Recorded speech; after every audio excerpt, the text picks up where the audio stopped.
ಸಲಿಂಗಿ ಜೋಡಿಯ ಭರ್ಜರಿ ಮದುವೆ.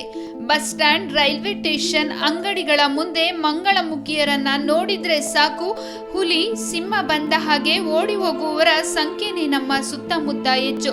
ಆದ್ರೆ ಇಲ್ಲೊಬ್ಬರು ಬೆಂಗಳೂರಿನಲ್ಲಿಯೇ ಮೊಟ್ಟ ಮೊದಲ ಬಾರಿಗೆ ಸಲಿಂಗಿಗಳು ಮದುವೆಯಾಗಿದ್ದಾರೆ. ಆ ಜೋಡಿ ಯಾವುದು ಅಂತ ಹೇಳ್ತೀವಿ, ಈ ಸ್ಟೋರಿ ನೋಡಿ. 25 ವರ್ಷದ ಶಿಲ್ಪಾ ಬಿಕಾಂ ಓದುತ್ತಿರುವ ವಿದ್ಯಾರ್ಥಿನಿ. ಸಹನಾ 21 ವರ್ಷ, ಕಾಲ್ ಸೆಂಟರ್ನಲ್ಲಿ ಕೆಲಸ ಮಾಡ್ತಿದ್ದಾರೆ. ಆದರೆ ಶಿಲ್ಪಾ ಸಾಂಪ್ರದಾಯಿಕ ಕುಟುಂಬಕ್ಕೆ ಸೇರಿದವರು. ಸಹನಾ ಉಡುಗೊರೆ ನೀಡುವುದರ ಮೂಲಕ ಪ್ರೀತಿಯನ್ನ ವ್ಯಕ್ತಪಡಿಸಿದ್ದಾಳೆ. ಮೊದಲು ನಿರಾಕರಿಸಿದರೂ ಕೊನೆಗೆ ಆಕೆಯನ್ನ ಶಿಲ್ಪಾ ಒಪ್ಪಿಕೊಂಡಿದ್ದಾಳೆ.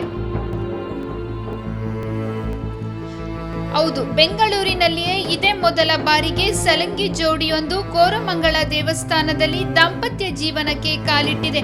ಆದರೆ ಈ ಜೋಡಿಗೆ ಆಶೀರ್ವಾದ ಮಾಡಬೇಕಾದ ಕಿರಿಯ ಮಹಿಳೆಯ ಪೋಷಕರು ಪೊಲೀಸರಿಗೆ ದೂರು ನೀಡಿದ್ದಾರೆ. ಅವರಿಬ್ಬರು ಪ್ರೌಢರು, ತಪ್ಪೇನೂ ಮಾಡಿಲ್ಲ ಎಂದು ಕೆಲವರ ಅಭಿಪ್ರಾಯ. ಸಲಿಂಗಿ ವಿವಾಹ ಅಪರಾಧವಲ್ಲ ಎಂದು 2009ರಲ್ಲಿ ದಿಲ್ಲಿ ಹೈಕೋರ್ಟ್ ತೀರ್ಪನ್ನು ನೀಡಿದೆ.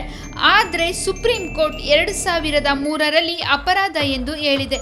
ಈ ನವ ಜೋಡಿಗಳು ಮುಂದೆ ಕಾನೂನಿನ ನಿಯಮಗಳನ್ನು ಪಾಲಿಸ್ತಾರೋ ಅಥವಾ ದಾಂಪತ್ಯ ಜೀವನ ಕಾಲಿಡಿಸ್ತಾರೋ ಕಾದು ನೋಡೋಣ.